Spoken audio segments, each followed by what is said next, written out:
The consensus is out. Self-driving cars are going to change the world in incredible ways. Everyone is sure it is going to happen, but few can say when. First, what is an autonomous vehicle?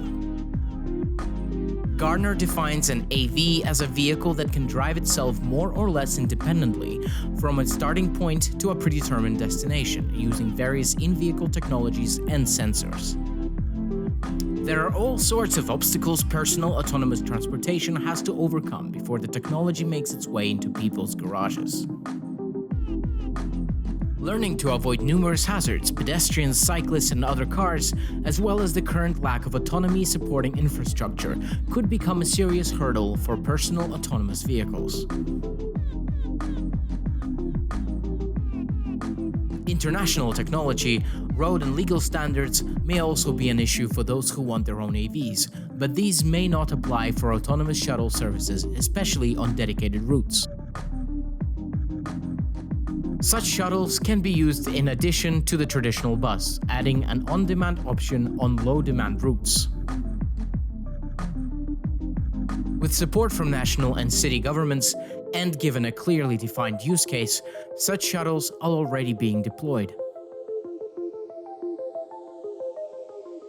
Usually, an operator is required to monitor the shuttle in its pilot phase.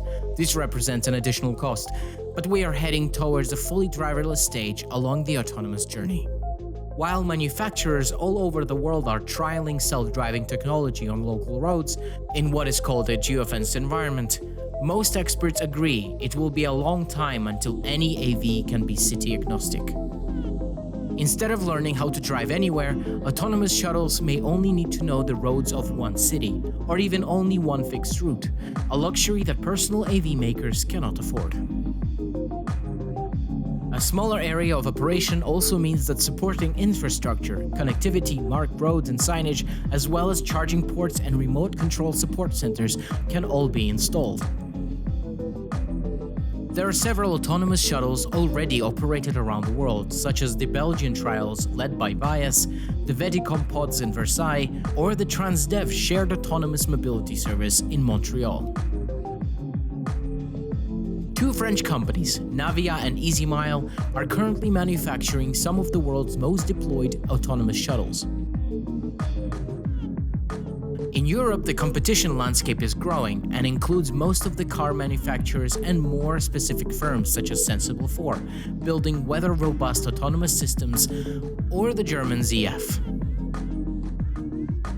Working with local governments, universities, airports, and other locations, their shuttles provide localized rides for up to 15 passengers at a time. One of the EasyMile partnerships is with Arval. This autonomous shuttle will carry up to 12 passengers from the nearest train station to Arval's French headquarters. Another example is the pilot led by the Belgian universities, where students and staff can use the shuttles for a 3-minute journey between the student accommodation and the medicine and pharmacy faculty in Brussels. Most of the shuttles service public roads, running predetermined routes at low speeds.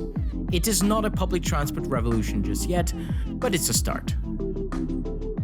Today, the world has no large autonomous shuttle fleets. Once these emerge, the economy of scale and large data samples for learning will allow these services to grow and be adopted much faster.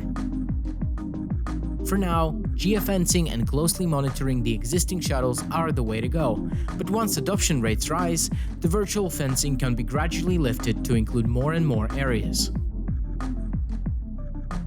Next Future Mobility is one of the most ambitious autonomous shuttle projects. The shuttles, called pods, are being designed to merge into one seamless service, attaching and detaching on the fly. The concept sells the idea of multiple use cases, with some pods being able to transport goods, while others being available as mobile services, like a moving coffee shop.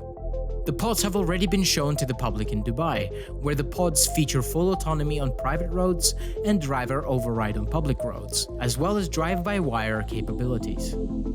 Another future use case is the e-pallet, which suggests using autonomous vehicles as mobile on-demand shops and restaurants. While autonomous shuttles won't replace private cars very soon, some companies might consider using them for their corporate campus, their parking lots, or as a shuttle to public transport. In Florida, they have even been used to transport medical tests during the coronavirus crisis. Are you excited to see autonomous shuttles appear in your streets?